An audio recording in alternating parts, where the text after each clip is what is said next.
Hi, I'm Dr. Stephanie Munoz, Director of Clinical and Academic Research at the Maryland University of Integrative Health.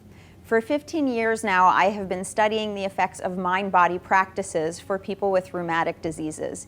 In fact, my research in that area began right here at Johns Hopkins University in this very room, conducting yoga classes for people with osteoarthritis and rheumatoid arthritis. What we found in that study, which became the largest and most rigorous randomized controlled trial studying the effects of yoga for people with arthritis, was that it can improve the symptoms of arthritis. Practicing yoga just 2 or 3 times a week for about 8 weeks resulted in improvements in pain, in physical function, in physical fitness, and in mood.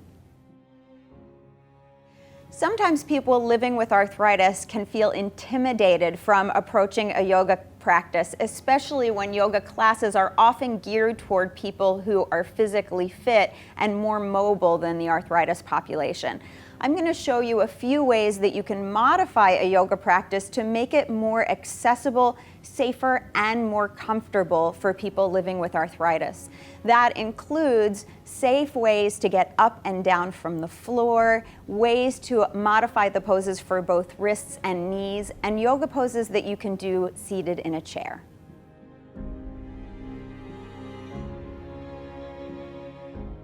To get down to the floor safely and comfortably, we're going to use a chair, some cushioning on the mat, so something like a folded up blanket or pillow.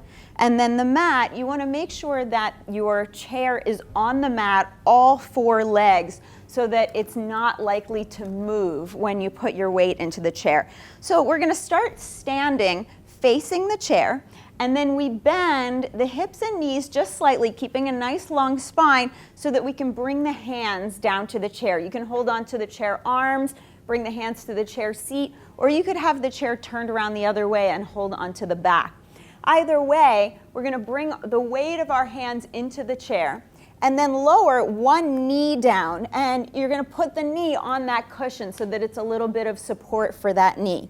Lower the knee down. You bring a hand to the floor and take a hip down, and then you're seated for yoga poses that happen on the floor. So of course, to come up to standing, you can do the reverse. Bring yourself onto that cushion for the knees, the hands go on the chair, step 1 foot up and plant it, put weight into the hands, and then come to standing. Take a nice long spine and walk yourself up to stand.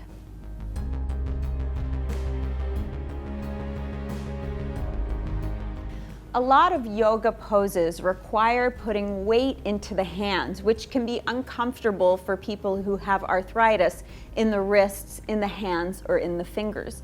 So there are a few modifications that can be used in order to make the poses more comfortable. I actually have wrist pain and use these modifications myself.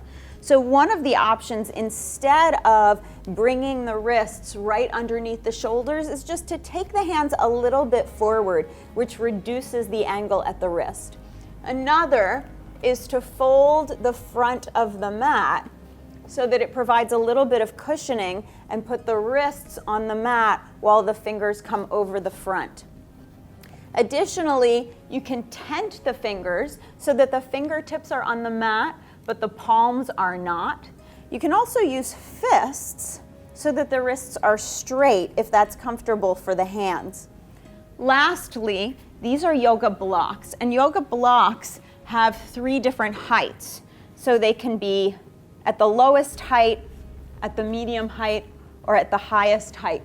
And in any of these positions, you can bring the forearms to the block and have the hands on the outside. It's most stable if they're at the lowest setting, forearms resting here, and then the hands can be in whatever position is comfortable for you. Sitting cross-legged on the floor is common in yoga practice, and it's not necessarily comfortable for people who have arthritis or knee pain, which is the most common joint to be affected by arthritis.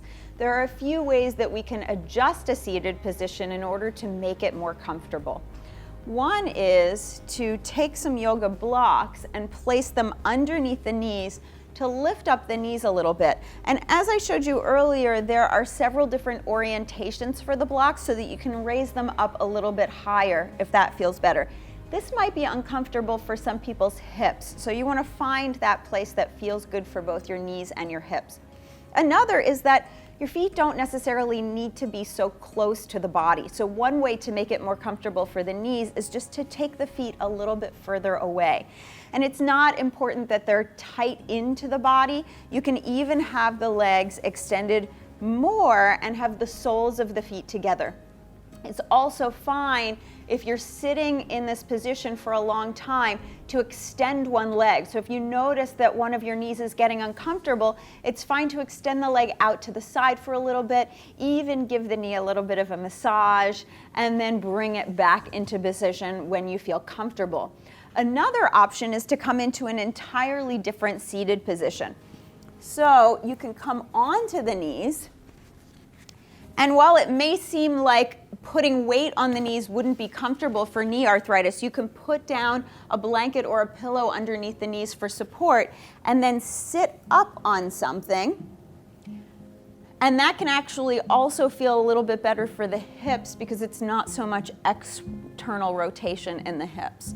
So this is another option. And then of course, lastly, you can do all of the yoga poses seated in a chair. So if none of these positions are comfortable for the knees, everything can be adapted to sitting in a chair, which might feel better for your joints.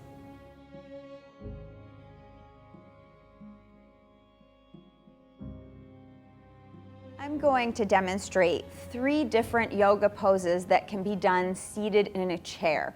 You can think of these as a nice break from your workday if you're sitting at a chair at a desk for a long period of time. You can use these when you stop at a rest stop and you need a little break or a stretch, or anytime you find that you're sitting for long periods and you could use a little bit more movement. When we're seated in the chair, we want to be mindful of the angle of the joints. So you want to make sure that your knees and hips are aligned. And for some people, you might want to sit up on a little pillow or cushion so that it's more comfortable for the hips. And then take a look at the ankles. Make sure that the ankles are lined up right underneath the knees, so the ankles are not to the inside or to the outside of the knees. And that has a more even distribution of weight for all of the joints. This is what we might call seated Tadasana or seated mountain pose. We're tipping to the front of the pelvis, drawing the shoulders back and down, letting the shoulder blades slide in and down the back, as opposed to the position that we might often find ourselves in. We want to reverse that so that the chest and heart is open, chins parallel to the floor, not forward, not back, not up or down, eyes straight ahead. Full, deep, even breath. And as you breathe, you should notice that the abdomen expands as you inhale and then retreats as you exhale, so that you are getting the full benefit of deep breathing, which we know is associated with a lot of health effects as well.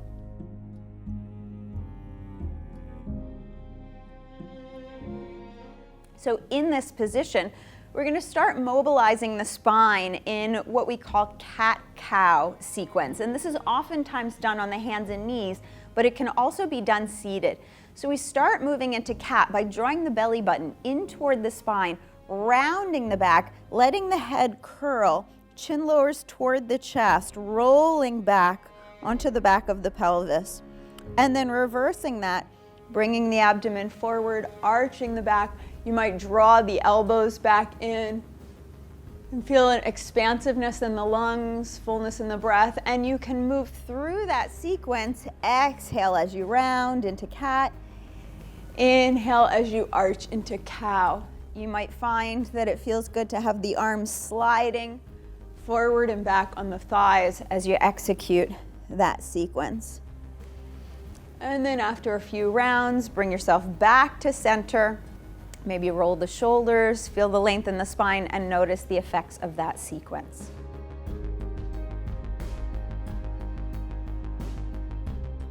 Another pose that can be done seated is a side stretch. So we're going to start by creating length in the spine, and you can bring your hand either to your shoulder, to your hip, into what we call cactus pose, or right alongside the ear. If this doesn't feel comfortable for your shoulder, then be sure to choose one of the other options. From here, we're going to take a side stretch, and you can put your other hand on the seat of the chair or the arm of the chair or in your lap, whatever feels stable. And you're going to feel the pelvis really grounding into the chair as you lengthen through the spine and take a little side bend and feel that side stretch all the way through the whole spine, from the cervical spine down to the lumbar spine. And you'll feel an opening in this whole side body here, really reaching out through the fingertips. And it doesn't matter how far the arm reaches, just that you're feeling a nice stretch in the side body, and that you continue to breathe fully and deeply in this position. And then come up, lower the arm down, and then you'll repeat the same thing on the other side, arm up into whatever position feels comfortable. Lengthen through the spine, take a nice side stretch over, full deep breath. And then as you're ready, come back up, lower the arm down, and find that seated Tadasana, that seated mountain pose again.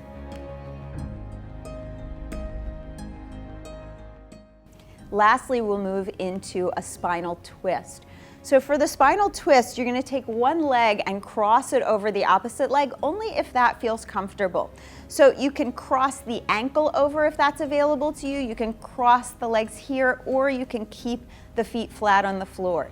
In any of those orientations, again, you're going to find the length in the spine, and starting at the base of the spine, very slowly start to twist one vertebrae at a time, so that the head is the last thing to go as you look over your shoulder. You can bring the hands to wherever they feel comfortable, so perhaps a hand on the opposite knee, and you want to make sure that you're not holding on and really pulling into that pose, because you want this to be gentle, and you want to be sure that you're able to breathe fully and deeply here without any exacerbation of pain in the spine. So if you're feeling any discomfort, you want to just back off a little bit, find the length, and breathe into the pose. And then to go the other way, you come back to center. You can choose to cross the leg if you'd like. Sit up nice and tall, and then again, very slowly begin to twist over to the other side, gazing over the shoulder, breathing fully and deeply. Soft, easy gaze, relaxed muscles of the face. And then as you're ready, come back to center, release the leg, and find that seated mountain again.